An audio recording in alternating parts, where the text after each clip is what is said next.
Hello, friends. This is Dave Hurwitz, executive editor at ClassicsToday.com, here with the most important recording projects ever. And aside from huge, glamorous boxes packed with zillions of CDs that most of us will never have time to actually listen to, there are some projects on a more slender scale which are every bit as interesting and I think just as important, sometimes even more important. I mean critically important for the history of music and art and culture. And this is one of them. It's Erato's Tout, Satie, the complete Eric Satie set. Now, this is not a project in the sense of some of you are very pedantically saying, well, it wasn't a project because they didn't intend to do it from the beginning. And that's true. This incorporates a project, the project being the complete or more or less almost complete piano music played by my brain just shut down. Thank you. Aldo Ciccolini. I'm such a, getting old, folks. Aldo Ciccolini, that's the guy. Probably the best thing he ever did.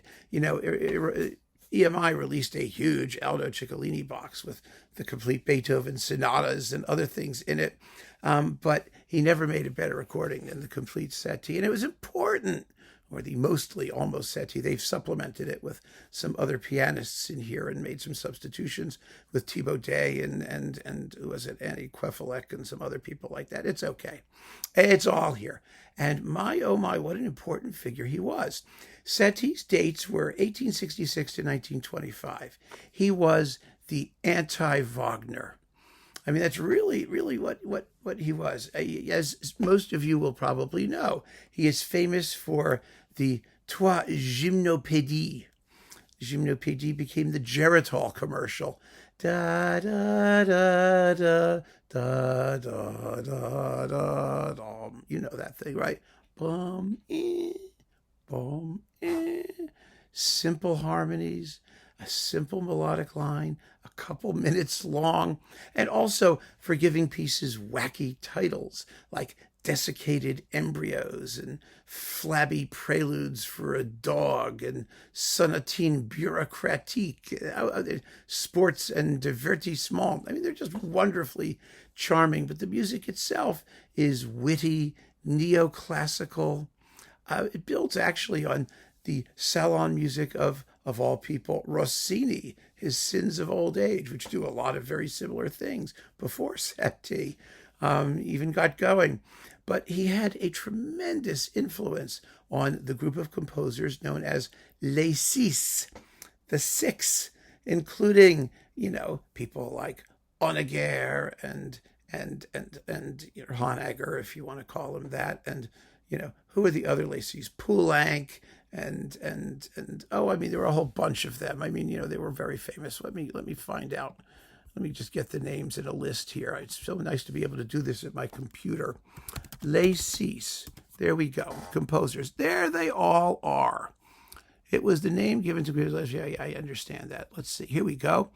They were, are you ready? Milhaud, of course, Darius Milhaud, and Auric and Louis Dury and Germain Taillefer and Poulenc and those people. Okay, that's who they were. And, Debussy was sort of an associate member, and Ravel. I mean, all of them were very strongly influenced by the aesthetics, the attitude, the personality, sometimes even the music of Satie. His great ballet masterpiece was Parade, which had a part for a typewriter. He was a surrealist, a fauvist, an istist. One of those guys who was part of many artistic trends, but actually a full-scale member of none. He stood somewhat apart from all of these people. He had a very solitary and lonely life, and wrote not a lot of music, but there are 10 CDs in here, and they are marvelous. They are marvelous. It's fabulous to have all this stuff. I mean, it's a strange little sort of byway in the musical repertoire, but a critically important one for the way that it influenced other people. And so there's no question that having the complete Satie all together in a set is one of the most important recording projects ever. So let's just go through this and we'll see what's in here. Most of it is solo piano music. That's most of what he did.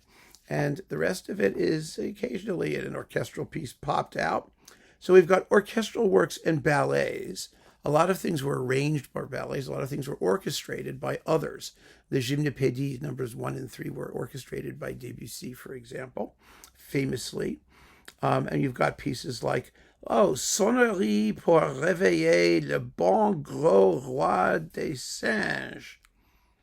Don't ask me to translate things. It's just not worth it. And Le Piccadilly and his Gnossiennes and En habit de cheval and Cinq grimaces pour un songe de nuit d'été, which is 5 grimaces for a Midsummer Night's Dream.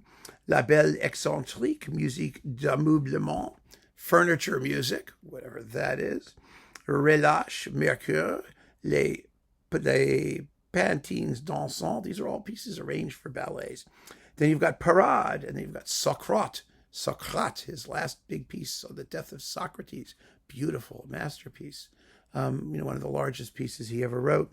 And let's see, La Piège de Méduse, the raft of Medusa. Kind of fascinating, isn't it? Anyway, those are his orchestral pieces, or things orchestrated. And then you've got tons and tons of piano works. 1, 2, 3, 4, 5 discs of them, played by, as I said, various people. More piano works. They actually slip over into CD 8 here. And we've got some world premiere recordings, which are, in chamber music, which are chamber versions of other pieces. His output was kind of messy. Let's put it that way. And he reused things at time and again. And that takes us all the way up to disc 8. And I just love the sounds of these things. I mean, just the titles are wonderful. Of course, we have Gymnopédie. Let's just look at disc 1 of piano works, shall we? L'Enfance de Coquo and Gambade Nocturnes, Sept Gnossiennes, Croquis et Agacerie d'un gros bonhomme en bois. Description automatique, automatic descriptions. Vieux sequins et vieilles cuirasses, les 3 valses distinguées de précieux dégouts. And the 3 sarabands. Okay, I mean, I'm mangling enough stuff here. Then you've got some chamber music. Not a lot, but a little bit of chamber music. And you've got, there's an embarquement pour citer. Remember, Poulenc did a similar thing. And we've got a bunch of songs, some delicious songs, and a couple choral works, the Messe des Pauvres, the Mass of the Poor, and Jean-Yves de Brabant. Yeah, Genevieve of Brabant. And that's the end of it. That gets you through the whole thing. It's a wonderful series of performers here. You've got Ciccolini, Jean-Pierre Armengaud, Thibaudet, and Queffélec, as we mentioned, Alexandre Tarot, Gabriel Taquino, Michel Legrand, Catherine Collard. I mean, really just wonderful souls. Isabelle Faust is up here, Jean-Pascal Tortelier, Gaston Litez, the conductors. Oh, my goodness, you've got, are they all listed here? Oh, they're down here. Pierre Dervaux was just wonderful. Louis Auriacombe with the Lamoureux Orchestra, sort of a legend in his day. Michel Plassans, Marius Constant, just all the great French players from the 50s and 60s and 70s and 80s, and they are wonderful, which makes this a fabulous set to get your hands on. It's not terribly expensive if you can find it, or it wasn't. I wonder if it's still around. Let's see if it's still around. Let's do this in real time, because I'm really kind of curious to know. Let's see, Tout Satie. There it is, $25. I mean, it's available. It's normal, lowest price in 30 days on Amazon. I'm just looking it up there. That is a great deal. So, I mean, what could be bad? You should add this to your collection and take your time and go in there and sample. I mean, you're not going to want to listen to, 5 discs of teeny tiny little piano pieces with funny titles all at once. It doesn't make any sense, frankly, but he was a character. an amazing character. Was he a great composer? At his best, yes, he was. I mean, for his aesthetic positions, for his artistic purity, for his childlike soul, for his delight in simplicity. It's a lesson that we can all learn. He had followers like Montpou, for example, was a Satie follower, big time, and there are others like it, who are very restrained and austere. But Satie, the point about Satie is that his austerity wasn't what's the word?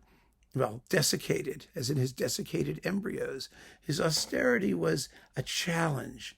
It was a function of a big creative concept, a big mind. It had abundance and generosity and a giving quality to it. He wasn't austere for the sake of being sanctimonious or annoying, as so many others can be.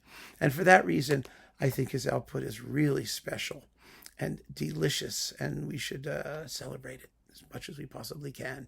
So keep on listening, friends. Thank you so much for joining me. Take care.